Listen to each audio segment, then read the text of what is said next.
My name is Mr. Bailey, and I'm the art teacher here over at Avalos P-Tech. I'm really great that you're here with us. Go Phoenixes, for those of you that are here. If you don't know me, hopefully we'll get a chance to spend a little bit more time together here over this next hour. So I wanted to start by at least setting the stage of not only who I am, but really what got me here and why I'm even presenting on what I'm presenting on today. I spent over 12 years in nonprofit arts education, doing program development, community building, and professional development and how to integrate the arts across the curriculum. So I've spent a lot of my career really focusing on the intersections of technology, on the arts, both performing and visual. So for me, it's really important to be able to consider how both visual art and media or electronic media can be able to come together to make our jobs better and hopefully the learning experiences for our students better. I really appreciate the opportunity to be able to be here, and hopefully we'll get to learn a little bit more about our topic at hand, which is how to really take Google Sites and to use that platform to be able to enhance your classroom, your teaching and learning practice. So our agenda for today is really to be able to go over you exactly what Google Sites is. So this may be your very first time that you're coming into it. You may have only thought that it was a far-off journey and dream to be able to build your own website. But I want to be able to tell you a little bit about what those benefits are for your students and you as the teacher.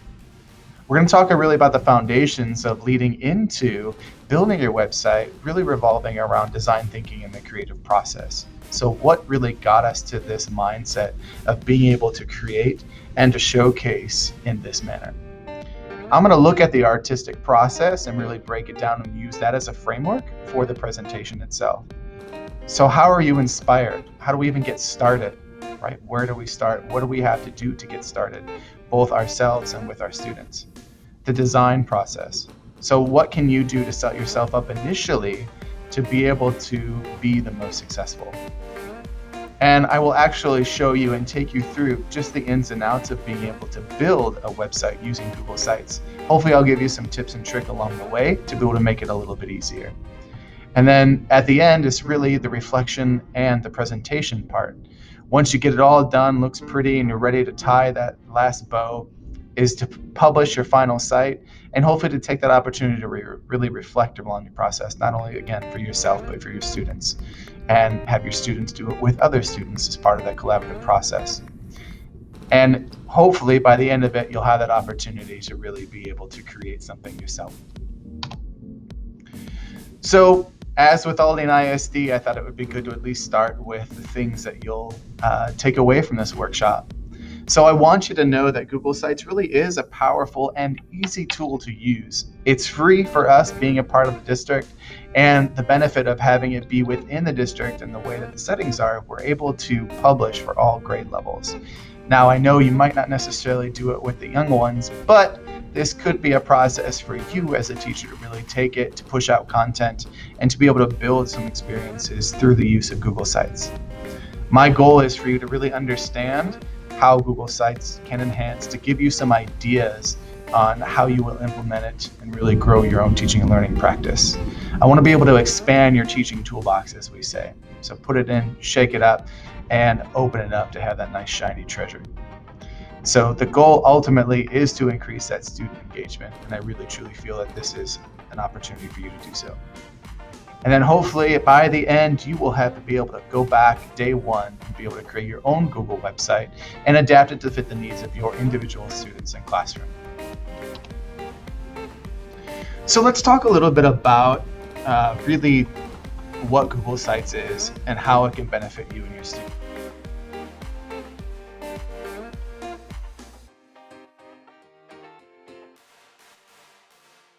So Google Sites is a free web-based platform based on the fact that we've got the permissions through the Google Suite for Education. It allows you to create content-rich websites. So the benefit of having the integration with Google and the Google Suite of education apps is that you can bring in those apps directly and embed it into it, YouTube videos directly into it, be able to quickly drag and drop content and copy, say the writing part of websites. It's very easy to use. And the best thing is that it's really accessible to all students. It really allows you to connect deeper with your students. And all you really need is access to the internet. It's free for us.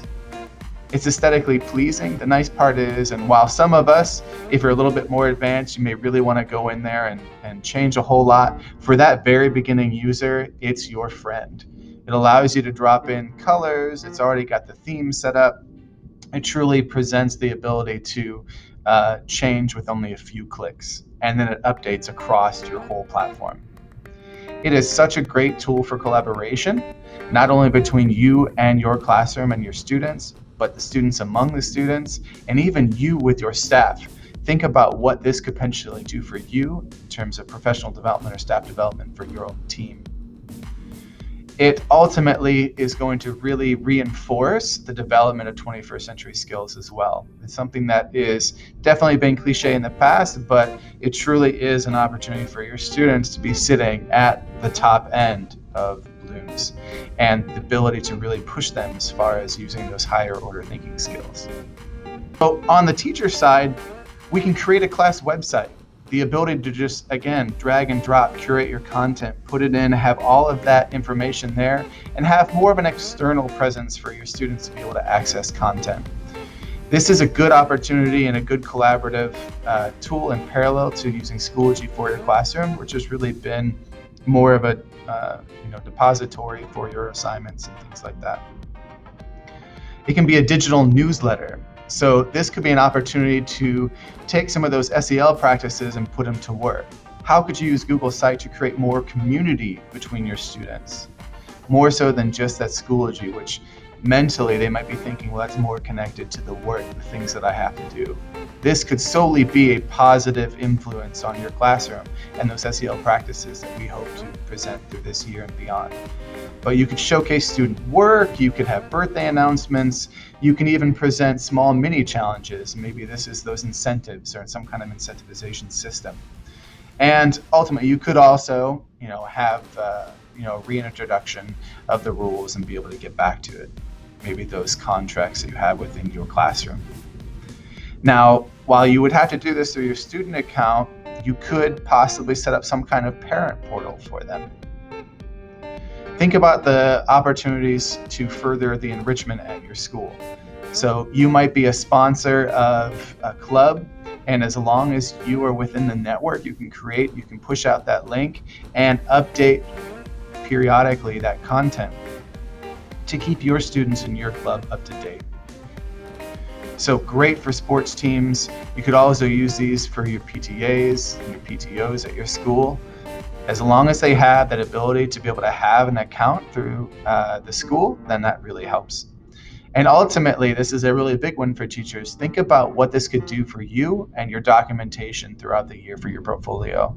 When it comes to teacher appraisal and invest system, a Google site is a great opportunity for you to stay connected and to showcase your work, your accomplishments throughout the year using an alternative format. So as far as students and what I'm going to show you today, it's going to start with portfolios. So it can be summative as well as formative assessment throughout the year.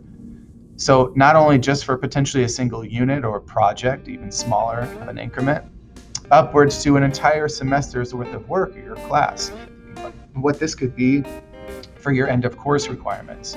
Or think about even bigger. How can we go an entire academic year or even all 4 years? Could a student start, as long as they're within the Aldine system, to be able to create this website that they could then break down and they could set subpages that's per year, per class, per projects, and really build out the totality of what their learning is going to be.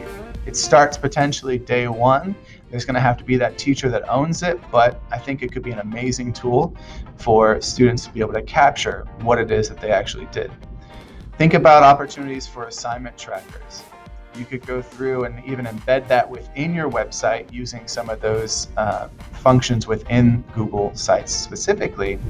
But it's more than just a display of what you've done, but again, it can be ongoing. So obviously group projects comes to mind. The best benefit of Google Sites is that you can have multiple collaborators on the website. And so not just one person has to be the owner of it, but multiple people can own and contribute content. It's really unlimited, just like any one of the other Google apps like Google Slides, Google Docs, Google Sheets, where you can have multiple collaborators on one file. So classroom presentations no longer just have to be an image or a static presentation through Google Slides or through PowerPoint. It now has the ability to look and feel in a different format. Think about ways in which you can engage your audience through multiple pages, almost like you're guiding them through this journey through the pages that you set up. So think about a classroom wiki. Now this is important, and I'll give you one example. So while this is a college level course, through my research, I found that there was a teacher that essentially created a timeline. This was an art history course. And they had their students create in a Google spreadsheet an interactive timeline that really cataloged every one of their things that they covered, their topics throughout the school year. Imagine what they could do if this was a Google site instead, and then built this out as part of their presentation. No longer just confined to that spreadsheet, but you could have all of an entire class contribute to basically one digital timeline of learning throughout your entire semester. And so each week you could set certain captains or content creators, have them be your curators in the case of the art world, and they essentially can take lead. And so it'll be amazing to see these students potentially go back and, just like Wikipedia, well, maybe we're going to do a little bit of fact checking here, and then I'm going to bring that back in. Imagine the possibilities. And then once we get into that age to where students might be actually going to work, they could build out a digital resume and actually show it to clients. As long as they have the ability to just connect to the web, it's set up automatically for your mobile, your tablet, or your web-based presentation, so on a desktop or laptop. So awesome there. And think about what we could do potentially for college applications. A student could put their volunteer experience on, they could have pictures, embed pictures, they could look at their academic progress via each year, and really use that to show potential employers and colleges based on their entry requirements. So let's take a step back and really talk about where it started from and why did we get here, and where my framework is coming from, just to be able to give a little bit of context behind working with Google Sites. And so the design thinking process really started, or it probably found its way more into the mainstream during the 50s and 60s. They used to focus on what we called creativity techniques. So how could you potentially be more creative, or eventually what we came to know is really innovation, that key word. Now, it was heavily applied within the engineering and architecture fields, where they studied the design process with the hope of really leading to more innovative techniques and methods. It took off and has been really prevalent in the business, in the education, and the DIY maker industries. So design thinking, starting with that problem or a scenario in which we want to be able to solve. Now, you might already have some of those answers and some of those questions. Obviously, we're here because we're talking about Google Sites. I'm going to put it within the lens of the artistic process as I talk to you today, as we've been able to mold and take both the early design thinking into the design process and really make the artistic process as part of that. Now, this just shows you a comparison, a side by side of really where we started, just as much as we have the scientific method and the connections that you can make there between creativity and science, right? But we have ask, research, imagine, plan, create, test, and improve. Now think about it within the context of what app developers do now. Now we have engineering schools, we talk about within computer science, and I know that my computer science teacher here would be really excited that I'm presenting this piece. But you look at investigation, where we brainstorm. We look at our selections. What does the audience need, right? We're being able to match a product to their needs. Then we start looking at, well, what kind of design? And this is both a front end, the aesthetics, the pretty part of it, and the back end. This is the coding, the things that we need to put into it in order for it to function, the specs that we essentially have to live under. Then you get into the point of being able to build, create, and you have to test. And this is the cycle that happens: build, create a little bit more, maybe you break it, you got to come back to it. right? You get the feedback not only from your audience, but from your design team, also from your your higher ups that we have. In this case, it'll be you. And then obviously reflection. You're going to be able to debrief with that creative team. Now, when we look at the artistic thinking process, it's really inspiration, design, creation, reflection, and presentation. This is where we look at defining our problem or our major objectives for the use of Google Sites in this case. We're able to consider the themes, the things that are already built within the system that's going to allow you to get where you need to be. Maybe there's, in this case, it is the project or it's the topic that's going to light that fuse, get that light bulb to turn on. But this is also the time where, as we move into the design phase, when you start actually planning, you're going to do some of that research, you're really curating your material and your content to be able to place into it, to make your process smoother and to make your job easier, whether it's a student or whether it's a teacher. Obviously, the same as our app development or even the engineering or even the scientific method, right? As we go into the work and we start testing and we go through, there's going to be things that work, things that don't work. We're going to mold that site to work for what we're looking for. Now, the easier the better, because we still have the user to think about, because ultimately you might have someone else, whether it's you as a teacher or maybe another student that has to go and work within that in that process, but I think that's important. And obviously, very important and integral to the artistic process is the reflection and the revision. I always feel that it's important to give those students the ability to go back, to consider what it is first that they would change, and then give them some of the tools or the little nudge to get them to where they need to be. So I really want to start by this first phase. When we're talking about inspiration, we're wanting to define our problem. In this sense, I'm going to use my own website as an example. So with COVID this year, I knew that one of the things that I really wanted to change, and not even, or coming into this year even before COVID, the process for a single art teacher to grade 100 plus sketchbooks every couple of weeks is really daunting. So I knew that I needed personally to find a more digitized solution that could quickly allow me to not only see and grade and parse through, but to hopefully offer some feedback as well. Now, yes, simply I could use Schoology, I could have them upload an image, fine, but ultimately I needed them to capture the entire year's worth of their work and their growth. One of the biggest goals that I have in my class, and I tell them from day one, is I'm not about finding the next Picasso. What I am is you understanding that we will have 100% creative growth in this class, meaning every single person feels that they grow from the time that they step in on day one until the last day that I have you in my class. You will have learned, you will have applied, you will have reflected, and hopefully you will feel accomplished. And so defining that problem for me meant taking what is our traditional portfolio, which is typically, some poster board that's folded in half, taped on the sides, and they keep everything inside that I will put together with their sketchbook, and I check those. Now, the benefit of moving into a digitized realm, I took their sketchbook, it now becomes a interactive digital journal, interactive notebook. And then I have their portfolios, which now is their Google site.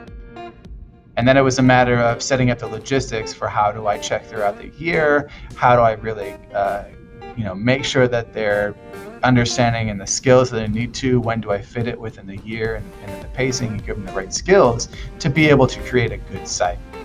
And so my problem was defined. So within your design phase, this is where you really want to think about what is it that I need to get my students set up with before they even get to the design piece of it. Now, I know they're going to want to jump right in, and maybe that's where you want to get to, but what I have my students do is actually work in using Google Drive first. They basically set up their digital filing cabinet. that leads them to success. So I'm taking the opportunity to be able to take you through the Google Drive setup.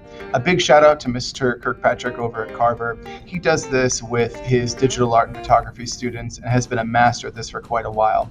He's able to integrate this into his classes and uses it as a self-assessment piece as well as an overall summative portfolio piece at the end of the year as he is looking at the progress that the students have made. One of the key aspects of our SLO here in the Fine Arts Department. So kudos to him and thank you for the idea. So when you're building up your Google Drive portfolio with your students, again, this is your digital filing cabinet. I highly recommend that you take the time to really set it up first, and then being able to curate your content, put everything in you need it, and really align it to what your website is essentially going to be. So each time that you see a folder, I'm pretty much going to be setting up a page or a subpage within the website, and then putting all the contents that I'm eventually going to put on the website within that folder. So just a quick reference or drag and drop with only a few clicks to go. So to begin with, as the teacher, I just actually create in your My Drive a folder. Now it's important that you do it within your local Google Drive folder versus a shared drive like we have set up, because the sharing permissions with shared drives often won't let students be able to access this, or vice versa. So for you to be able to put things for their own or make copies of their own portfolios to be able to put it in, I'll show you here in a second. So with my Art 1 folders, as you can see, here's two students that I had help me just as a showcase for this year. So they've shared their folder with me, and I've essentially made a copy to my own drive. So what this does is it automatically allows me to go into that. As they update, I'm able to update. I start obviously with their name, the class, and this. The year that this is, in case you might have a student for multiple years, this is good to have. And so my folder structure, you put the dots, and again, shout out to Mr. Kirkpatrick, because this allows you to have everything organized from the top down to the bottom. Because once it gets into here, it's going to be alpha. So as I come in here, I letter each of the folders, and these are based on projects that we have throughout the year. And then really any folder that they create from here is really up to the student. They can have extras, but essentially you should set up your initial folder structure, share that with them, and this is the piece that you can have them guide. So I talked about the pre-fight checklist, or we'll talk about it, and this is exactly what I'm talking about here. All right, let's go ahead and get back to it. What's important is as you start building out those web pages, the kind of big tasks, things that you're looking at is you're collecting and curating your media. You're talking and through the pre-writing process, or what we call copywriting in the design world. This is an opportunity for you to take a step back and work in some peer review and revision with the writing and maybe even the images or media that you're going to put up on your webpage. Within group settings, this is where you're going to start defining what are the roles and responsibilities. This is a great opportunity for you to have maybe a designer, or maybe you'll have an art director, someone who's really going to build out the website. Maybe this is where you might have somebody, a content creator, right? Maybe you want to have somebody that's really involved in social media, and they might be good. Maybe you just have the digital artist or the graphic artist that goes out and grabs the pictures, kind of is really responsible for some of the details of the overall site. So ultimately, this is also where we're going to be capturing any of that media that you need to do, like pictures, or maybe you find through royalty-free or rights-free websites, which there are plenty out there, that allows you to be able to take images and input them for your site. Once we get into the creation phase of it, this is where you need to consider really the first step that I did with a lot of my students is that once you get that basic wireframe set up, Google Sites allows you to share right away. I have them share, it was actually one of my daily activities. They essentially have to share the site, grab the link, and then they upload it to me. I capture that from a design and an organization standpoint. I put all the students in a spreadsheet with their links next to it so that I can go back and quickly do that for grading. Hey friends, we're back at it. So we're coming into it, the final phase and stretch of our time today, really about the creation phase. How do we work with Google Sites? How do we actually build from scratch and add things like pages, subpages, change the theme, add different elements from our Google Drive as well as bring in outside elements as well, like videos or other kinds of links. So really, this is going to be the opportunity for us to get into the program, whether you're an individual who likes to follow along by watching and then doing. If you have the capacity to follow along and do at the same time, awesome. Otherwise, I hope that this will be that resource along with some of the additional links and things that I'm going to pull for you as part of the resource folder that I'll share at the end of this presentation. So to begin with, you want to go to sites.google.com.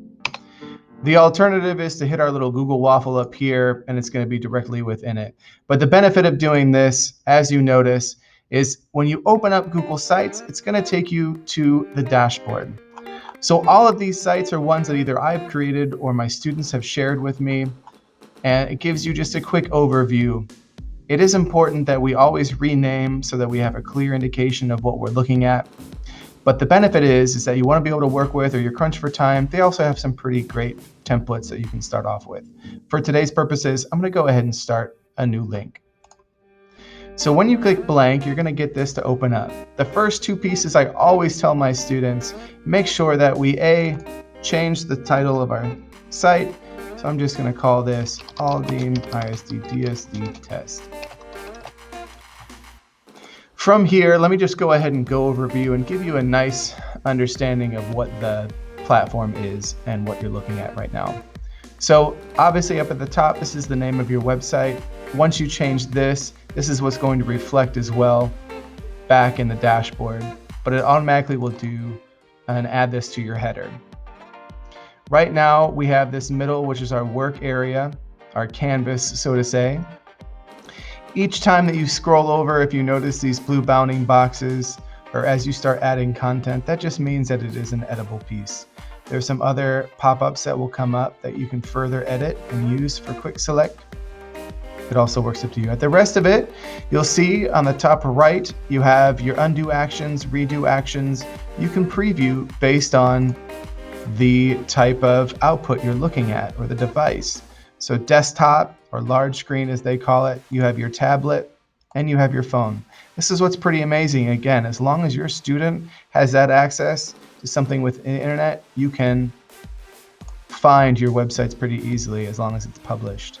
You have share, because it's unpublished right now, I won't be able to share it out with anybody.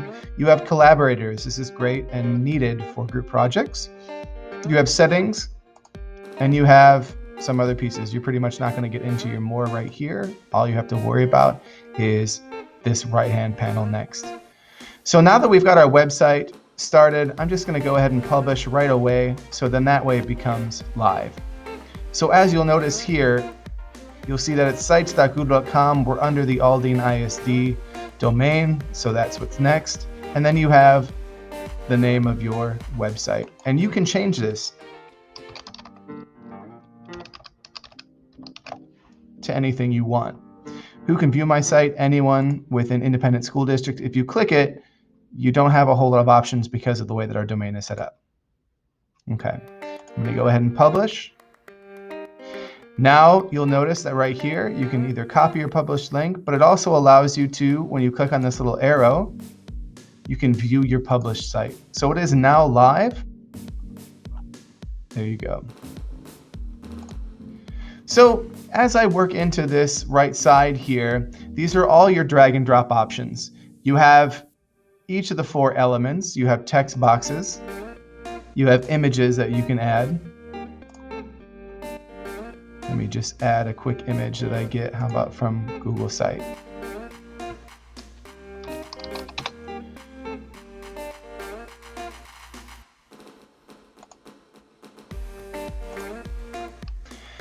I love it because it's integrated with your Google web search and you can automatically add images as you saw. You have embed, so things like videos, you can embed the code. There are other options. That's an advanced level piece, don't necessarily worry about it. Or you can directly add from Google Drive. So remember when I said we want to make that digital portfolio and we want to organize ourselves, this is where it comes into play. So I can automatically go right into my portfolio. I now have my different folders already set up. I can go in there and click and drag and insert. Say hi to Oliver. This is my son. He's excited to be here with everybody. So you have your layouts, which it's a drag and drop. It'll automatically give you this layout based on image here. You have text with a header, 2-column layout, 3-column layout, just images, 4-column. So there you go. If you go into any one of these, you have collapsible text, you have image carousels,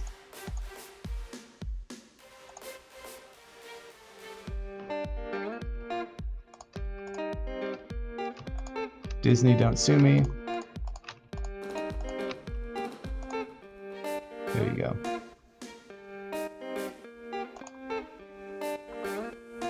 And we have buttons, dividers, placeholders, and as I mentioned before, with the Google Apps for education, you have YouTube, Docs, Slides, Sheets, Forms, all of those available to you to be able to embed, which is nice.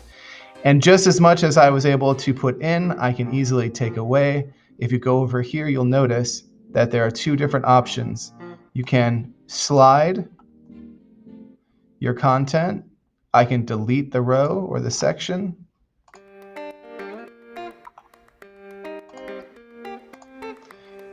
And it's easy enough. From here, it's as easy as adding in text. Over here, it's a way for you to select an image from your computer.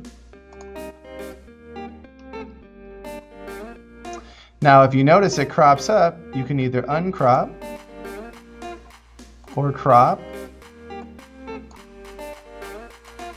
based on where you're at, based on your picture. There you go. So while you have your options here to be able to add content, you also have the ability to double click anywhere that's really free space or negative space, to bring in the old art terms. When you double click with the left mouse, you'll get the quick access wheel. Same things that you notice here. Just instead of going back and forth, that's what it's helpful for. Okay, so now that we get the basis for kind of adding content, I do want to show you how you can manipulate both the themes, which really corresponds to your fonts, your colors, and some of the images that you might see at the top of the page. This is your header or your banner. We can add pages by going to the Pages tab, and then Themes is where you change all of those. Now, simple changes with a click, as you'll see, corresponds to. And then for those diehard designers out there, you may get a little bit frustrated with this, but for the general, remember this is really just about being easy. You can go in here and you have some options to be able to change. Like I can do classic, light on this one. Go ahead and go with our classic. And then you can change the header image here.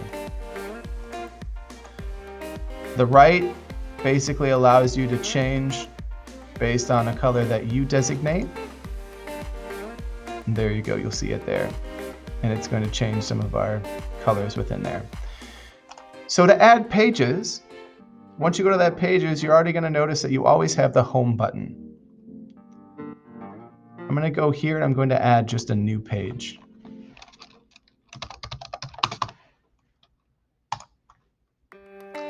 As you add pages, your menu will update here. To add subpages, I can do it a couple different ways. I can add another page.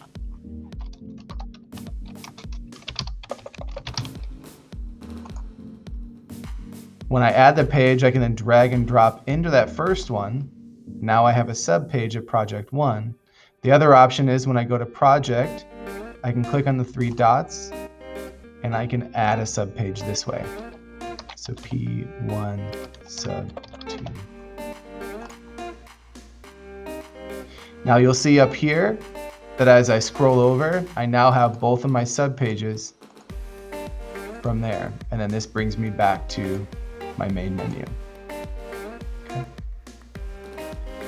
So what happens when you're done and you have everything set up, you feel good to go? Remember, the only way that we're going to be able to see it online is if we publish it.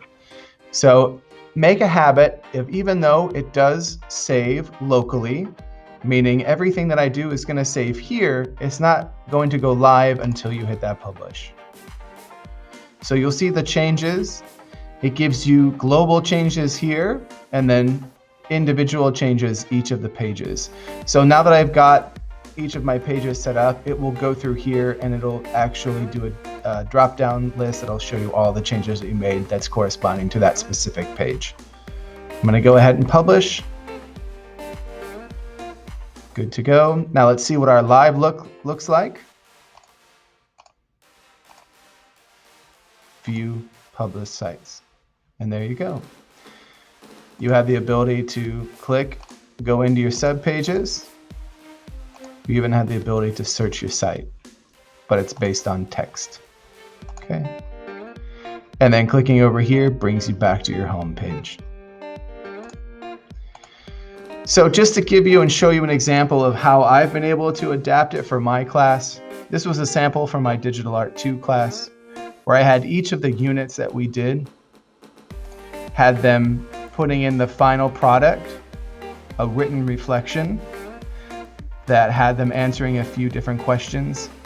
And in this case, they had to tell me what is it that they learned, what was the overview of the project itself, and how might they have been challenged, and what did they do to overcome those challenges.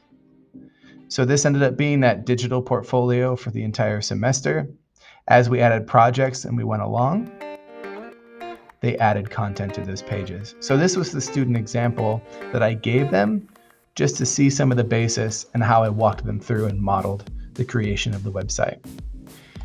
I've created a website for class to where I've had all my classes, and this is essentially a portal where they can access content. I have information for contests that we have that the students will look at during the year. Takes you through the actual requirements for downloading. You can connect Google Calendars. So I've created one for my art classes and they know my actual teaching schedule. Contact. Where's different opportunities? Do they know my schedule? A gallery of student work that we have throughout the year. And then lots of links that they're able to go to that we've created and that I'm changing for the spring.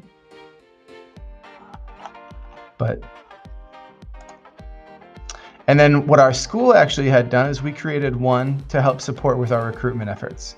So this has been very helpful in the idea that we're able to share.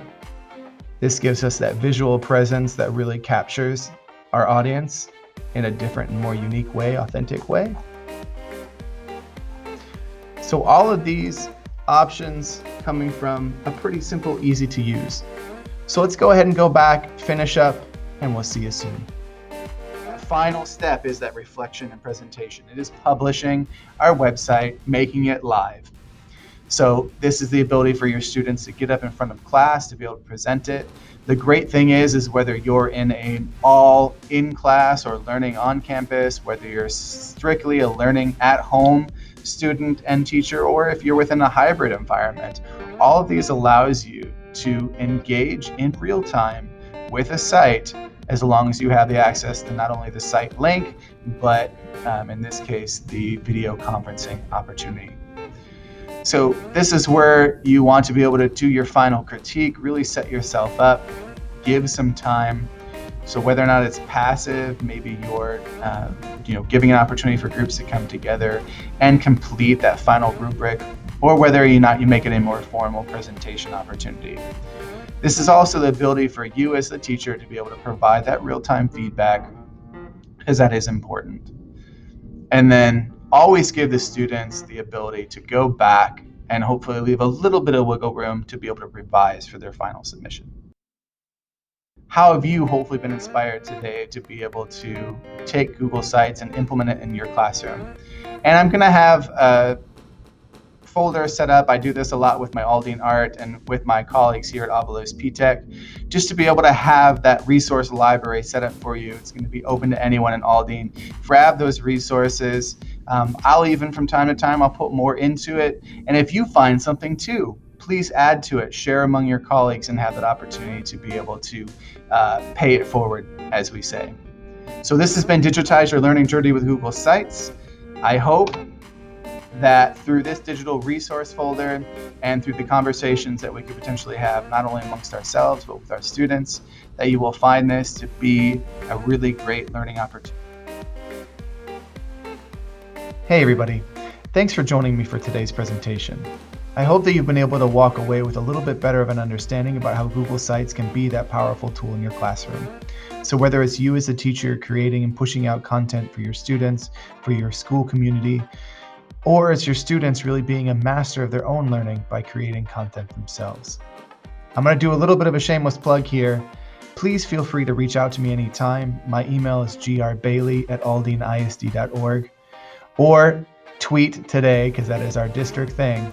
And make sure to add Creative Beats, Avalos P-TECH, Aldine Art, Miss Newman, as well as Aldine Anywhere. Thank you, take care, and good luck creating.